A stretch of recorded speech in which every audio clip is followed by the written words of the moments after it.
आज के इस वीडियो में हम लोग ट्रिगोनोमेट्रिक रेशियो के बारे में पढ़ने जा रहे हैं। तो ट्रिगोनोमेट्रिक रेशियो को जानने से पहले अगर राइट एंगल को हम लोग जान लें, वैसे तो राइट एंगल के बारे में पढ़े ही हैं, फिर से एक बार आपको रिमाइंड कर दे रहे हैं। राइट एंगल जो होता है समकोण त्रिभुज, वहीं से एक्चुअल में ट्रिगोनोमेट्री का जो है स्टार्ट हुआ था। कैसे स्टार्ट हुआ था वो अगर देखें, राइट एंगल ट्रायंगल जो होता है, राइट एंगल ट्रायंगल, इसमें एक कोण जो होता है आपका वो 90 डिग्री का होता है और बाकी जो दो कोण होता है इसका एडिशन आपको 90 होगा। क्यों? क्योंकि तीनों ही कोण का जो योगफल है वो 180 होता है। तो मान लीजिए एक ट्रायंगल हम ले रहे हैं, ये ABC, ये आपको राइट एंगल है, समकोण है, यहाँ पे 90 डिग्री का कोण बन रहा है A पर। ये दोनों आपको न्यून कोण होता है, एक्यूट एंगल जिसको हम लोग बोलते हैं। कुछ ना कुछ मान लीजिए इसका वैल्यू है, जो भी वैल्यू इसका हो, मान लीजिए फिक्स वैल्यू इसका हम लोग लेते हैं, जैसे कि ये 30 है तो ये 60 है, तो 60 और 30 क्या होगा, 90 हो जाएगा। 90 ये है तो कुल 180 का आपको हो गया। इस त्रिभुज में 3 भुजाएं आपको होती है, 3 भुजा स्पेसिफाइड होता है जिसका नामकरण हम लोग करते हैं। जैसे कि अगर इस डायग्राम को देख करके हम करें, वैसे तो लंब आधार जो है वो चेंज करता है, लेकिन हम लोग नॉर्मली ये मानते हैं कि जो स्टार्टिंग में हम लोग पढ़े हैं कि जो खड़ी रेखाएं होती है वो लंब होती है और जो नीचे का होता है वो बेस होता है। लेकिन बाद में हम पढ़ेंगे कि ये बदल जाता है एंगल के अनुसार। अभी हम लोग देख रहे हैं कि ये जो है ये आपका लंब है, जिसको कि हम लोग P बोलते हैं, यानी परपेंडिकुलर है। ये आपका आधार है, बेस जिसको बोलते हैं, और ये जो होता है ये कर्ण है, जिसको कि हाइपोटेन्यूज बोलते हैं। H से रिप्रेजेंट करते हैं P, B और H। पहला जो इसमें रिलेशन आपको मिला था वो मिला था पाइथागोरस थ्योरम का। पाइथागोरस प्रमेय जो है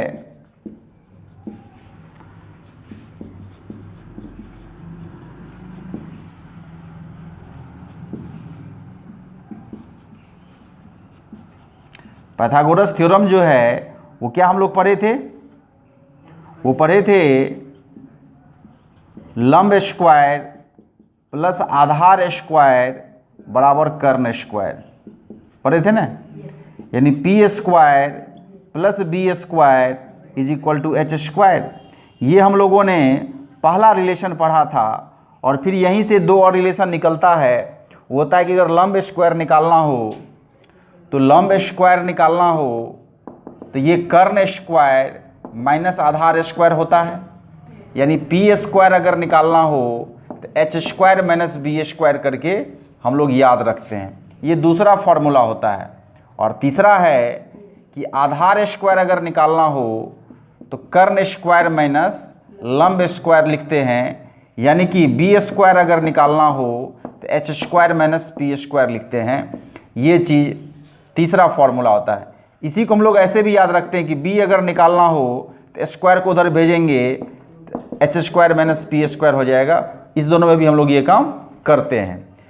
मेनली ये है, और इसी से फिर ये दो आपको सब फार्मूला भी निकलता है, जिसको कि हम लोगों ने बहुत पहले ही पढ़ रखा है पाइथागोरस थ्योरम के बारे में। तो ये हो गया आपको इस तीनों में पहला रिलेशन आपको बना था पाइथागोरस। लेकिन बाद में क्या हुआ, इस पे और दिमाग लगने लगा। वो दिमाग ये लगने लगा कि इस तीनों भुजा में रेशियो निकालने का जो है कोशिश शुरू हो गया सभी गणितज्ञ के द्वारा, वो भी स्पेसिफाइड यानी कि सिमिलर ट्रायंगल में। जैसे कि अगर हम लोग फिक्स एंगल में अलग अलग एरिया का सिमिलर ट्रायंगल अगर हम लोग ड्रॉ करें, ये प्रयोग आप कर सकते हैं या तो लकड़ी के टुकड़ा से या फिर कार्डबोर्ड के टुकड़ा से आप ऐसा प्रयोग कर सकते हैं। जैसे एक ट्रायंगल हम लोगों ने ये लिया, इसमें जो साइड आप देख रहे हैं इससे थोड़ा सा छोटा साइड का हम समकोण त्रिभुज ले रहे हैं। ये आपको P, ये Q, ये R है, ये आपको परपेंडिकुलर, ये आपको बेस और ये हाइपोटेन्यूज है, H है। ये 90 का एंगल है, ये 30 का है और ये 60 का है। और एक जो है वो लेते हैं जो इस दोनों से मान लीजिए बड़ा है, ये मान लेते हैं DEF ट्रायंगल हम ले रहे हैं। ये आपको 90 है, ये आपको 30 है और ये आपको 60 है। ये परपेंडिकुलर है, ये बेस है, ये हाइपोटेन्यूज है। तो इसमें अगर आप परपेंडिकुलर और बेस का आप रेशियो निकालें, यानी P/B का आप रेशियो निकालें, यानी A से C तक का जो लेंथ है AC और A से B तक का जो लेंथ है AB, मान लीजिए इसमें आप कुछ निकालेंगे,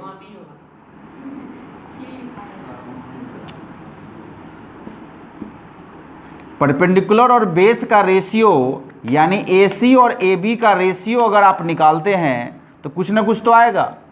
जो आपको यहाँ मिलेगा, मान लेते हैं इसका ये जो रेशियो है वो A है, A कोई संख्या मान लेते हैं, कांस्टेंट की तरह कोई संख्या है A।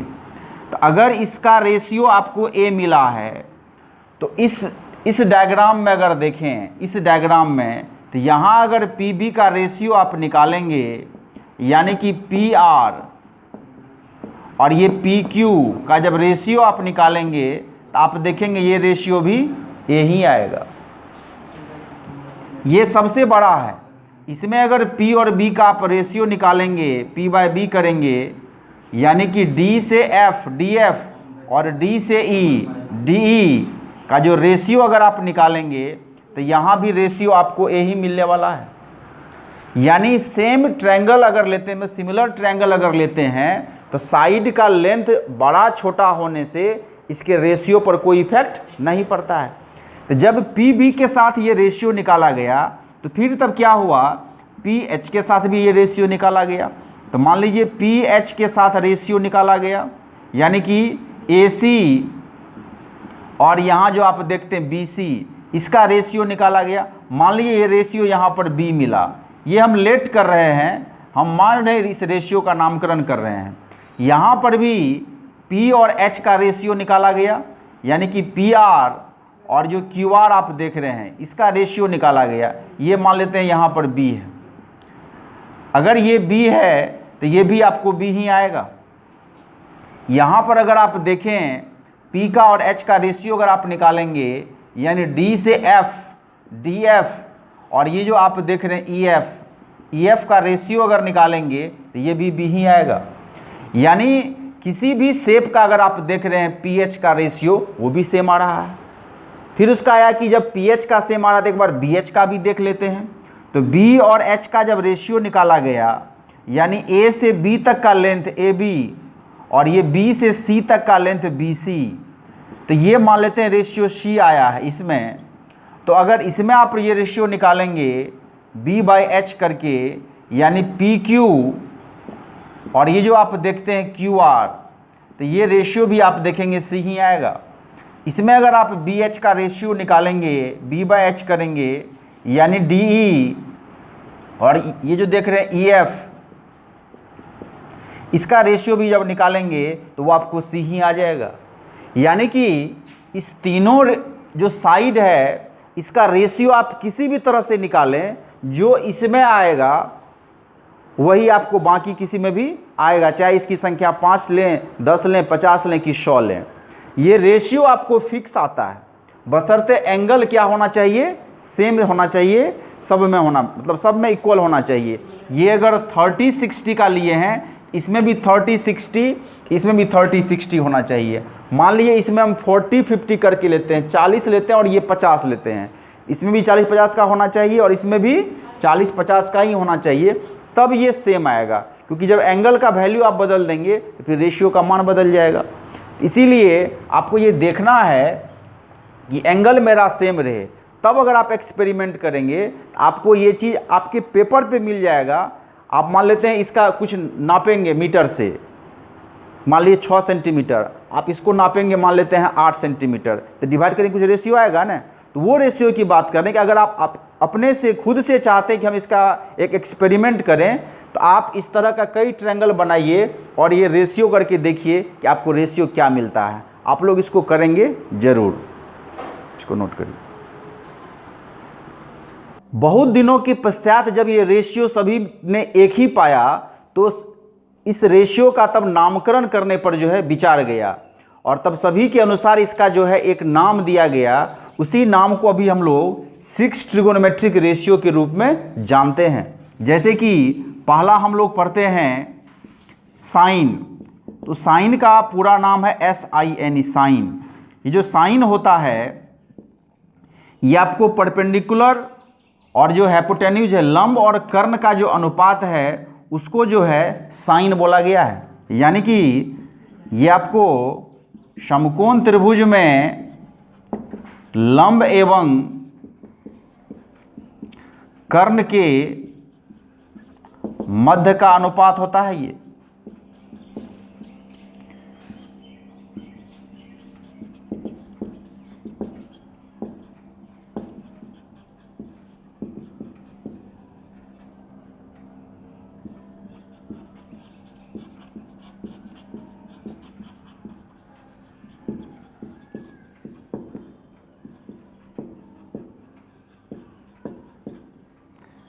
परपेंडिकुलर और हाइपोटेन्यूज का जो रेशियो होता है राइट एंगल ट्रायंगल में, उसी को साइन बोलते हैं।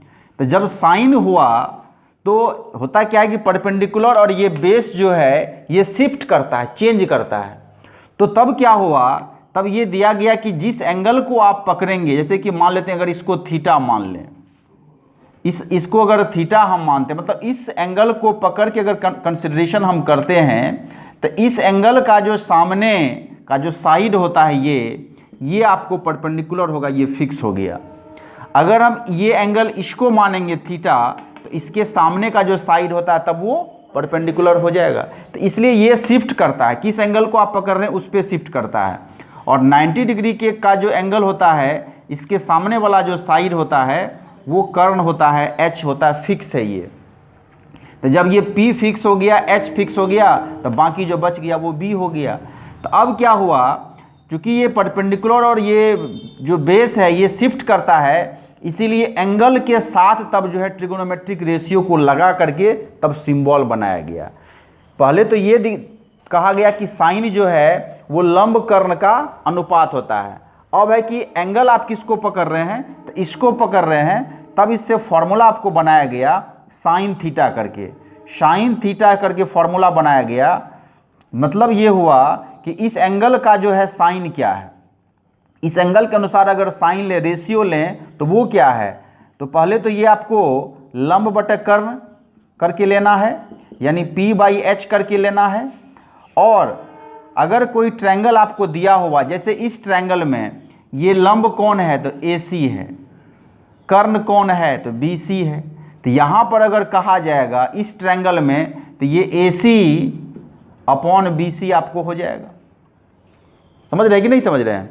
मतलब जिस ट्रायंगल का नामकरण होगा उसका लेंथ उठा करके लेना है। लेकिन ये आपको बेसिक फार्मूला बनता है जो सभी में काम करता है, सभी ट्रायंगल में ये काम करता है, ये फार्मूला। और ये जो है जो ट्रायंगल का नामकरण रहेगा उसके मुताबिक हम काम करेंगे। तो साइन और थीटा जो लिखते हैं, साइन थीटा, इसमें कन्फ्यूजन होता है। कन्फ्यूजन ये होता है कि साइन और थीटा में यहाँ मल्टीप्लिकेशन का साइन लगता है, लोग इसको पढ़ता है साइन इंटू थीटा भी पढ़ता है, कि लगता है कि साइन और थीटा में गुना का साइन है। तो यहाँ पर ये कन्फ्यूजन नहीं लेना, यहाँ पर इंटू का साइन जो है वो ये नहीं होता है। साइन और थीटा ये दोनों समझिए एक फॉर्म है, एक एग्जिस्टेंस है। जैसे हम लोग का समझिए पूरा यहाँ से लेकर यहाँ तक धड़ है, इसको बोलते हैं धड़, इसको बोलते हैं सर, है कि नहीं। यहाँ से यहाँ तक और ये हो गया ऊपर में सर। जब ये दोनों जुड़ता है तब हम लोग का एग्जिस्टेंस है। कोई आए यहाँ से सर कलम कर ले तो इस बॉडी का कोई एग्जिस्टेंस नहीं है, इस सर का भी कोई एग्जिस्टेंस नहीं होता है। सेम वही बात कहा गया यहाँ पे, ये अगर धड़ है तो ये सर है, दोनों मिलकर के एक एग्जिस्टेंस है। यानी यहाँ बीच में कोई इंटू का साइन नहीं है, ये दोनों मिलकर के एक कंप्लीट बनाता है। इसीलिए यहाँ पर कभी इंटू का साइन नहीं समझना है, कोई भी एंगल क्यों नहीं हो, साइन और ये एंगल ये दोनों मिल करके आपको साइन थीटा बनता है, ये ट्रिगोनोमेट्रिक रेशियो होता है। तो ये हो गया लंब और कर्ण के बीच का रेशियो जिसको कि साइन बोलते हैं। दूसरा अगर देखें, दूसरा होता है कोसाइन। कोसाइन जो होता है ये होता है आपको आधार और कर्ण का रेशियो, बी और एच का जो रेशियो होता है उसी को हम लोग क्या बोलते हैं, कोसाइन बोलते हैं।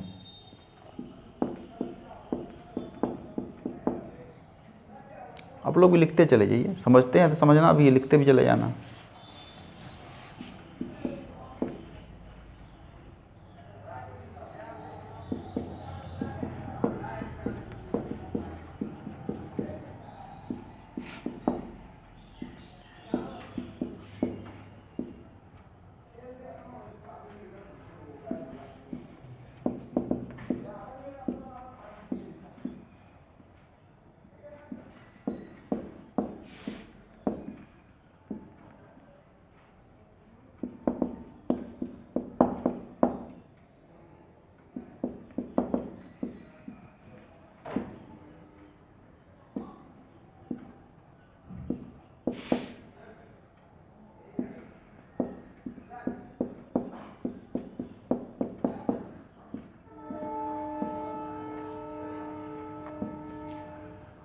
कॉस थीटा यहाँ से फॉर्मूला क्या बना, आधार बटे कर्ण, जिसको बी बटे एच बोलते हैं।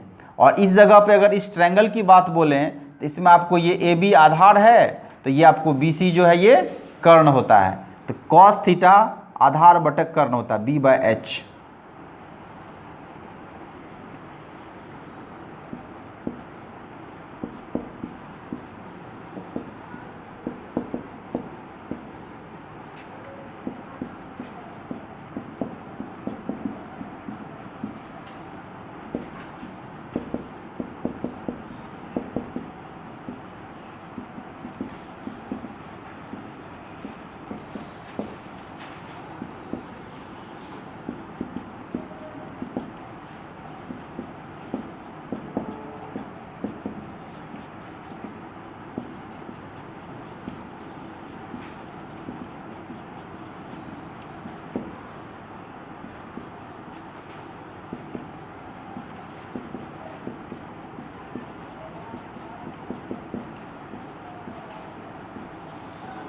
टेंजेंट के बारे में अगर देखें तो ये टेंजेंट जो होता है ये लंब और आधार का अनुपात होता है।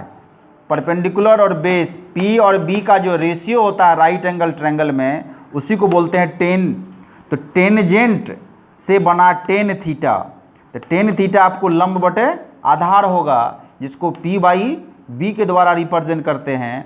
और इस जगह पर अगर इस ट्रायंगल की बात करेंगे तो ये ए सी अपॉन ए बी के रूप में लिखा जाएगा। समझ रहे हैं। अगला अगर देखें साइन कॉस टेन, अब इसका रिवर्स हम लोग अगर देखें तो ये होता है, साइन को अगर रिवर्स करें तो ये कॉसेकेंट होता है।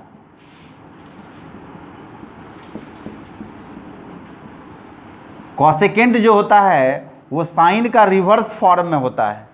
अगर साइन पी और एच का रेशियो है तो ये एच और पी का रेशियो हो जाएगा।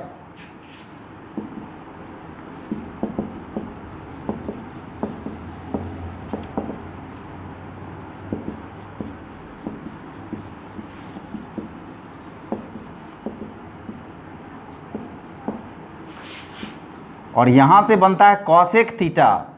ये कॉसेक थीटा आपको होता है एच बाई पी, जिसको बोलते हैं कर्ण बटा लंब। ये आपको फॉर्मूला बनता है। और इस जगह पे अगर देखें तो ये आपको बी सी बाई ए सी करके होगा, क्योंकि बी सी आपको कर्ण है और ये ए सी जो है वो लंब है।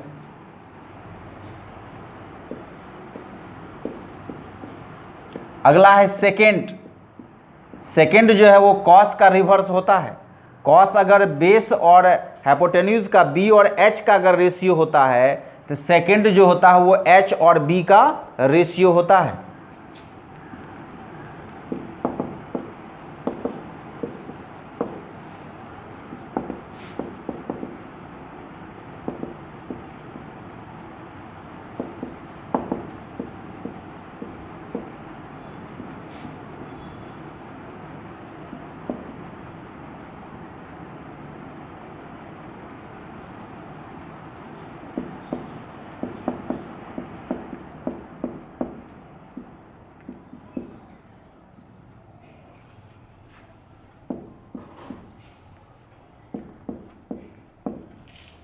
सेक थीटा होगी आपको h/b कर्ण बटे आधार। इस जगह पे ट्रायंगल में अगर लें तो BC/AB करके होगा। और अगला जो है ये आपको कॉटेंजेंट होता है। ये कॉटेंजेंट जो है वो टेन का रिवर्स होता है। टेन क्या होता है? P और B का रेशियो, तो ये हो जाएगा B और P का रेशियो।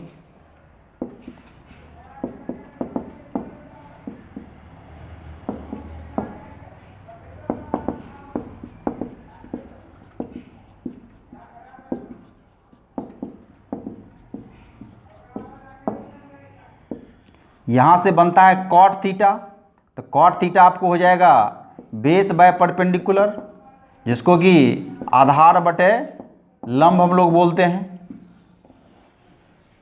यानी कि यहाँ पे AB हो जाएगा आधार और ये लंब जो है वो आपको AC हो जाएगा। तो ये आपको 6 ट्रिगोनोमेट्रिक रेशियो हो गया। एक चीज़ आपको यहाँ बता देते हैं, देखने के लिए उसे कम मिलेगा, कॉसेक के बारे में है कि कॉसेक जो थीटा होता है इसको CSC थीटा भी लिखा जाता है। बहुत जब स्टैंडर्ड बुक को आप पलटिएगा तो उसमें ये कॉसेक को CSC थीटा लिखा जाएगा, उसको हम लोग पढ़ते हैं कॉसेक थीटा।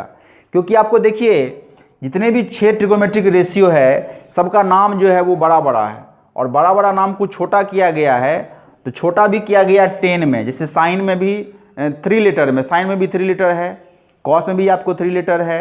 अगर आप देखें 10 में भी, सेक में भी और कॉट में भी, सभी में 3-3 लेटर होता है। सिर्फ कॉसेक में आपको जो है वो 5 लेटर हो जाता है। इसलिए कॉसेक को भी क्या हुआ, 3 लेटर में कन्वर्ट कर दिया गया CSC थीटा करके। ये अभी ट्रेंड में कम है, लेकिन धीरे धीरे आने वाले वर्षों में जो है ये ट्रेंड में आ जाएगा CSC थीटा, जिसको हम लोग क्या पढ़ेंगे, कॉसेक थीटा। आज के वीडियो में हम लोगों ने ट्रिगोनोमेट्रिक रेशियो के बारे में पढ़ा है। ये ट्रिगोनोमेट्रिक रेशियो आप लोग ऑलरेडी 10th क्लास में पढ़े थे, लेकिन यहाँ फिर से इसका रिवाइज कर दिए हैं, क्योंकि इसके आधार पर हम लोगों को कुछ और नए नए कॉन्सेप्ट को यहाँ पे जानना है। हमें आशा है कि आप लोगों को ये वीडियो पसंद आया होगा। कोशिश करिए चैनल को सब्सक्राइब करके नोटिफिकेशन बेल को ऑन कर लें, ताकि इसकी वीडियो डालने की सूचना आपको तत्काल मिले। साथ ही साथ इस वीडियो को अपने फ्रेंड सर्किल में भी शेयर करें, ताकि अधिक से अधिक स्टूडेंट इसका बेनिफिट उठा सके। फिर मिलते हैं अगले वीडियो में, तब तक के लिए आप सभी को best of luck. Thank you. जय हिंद।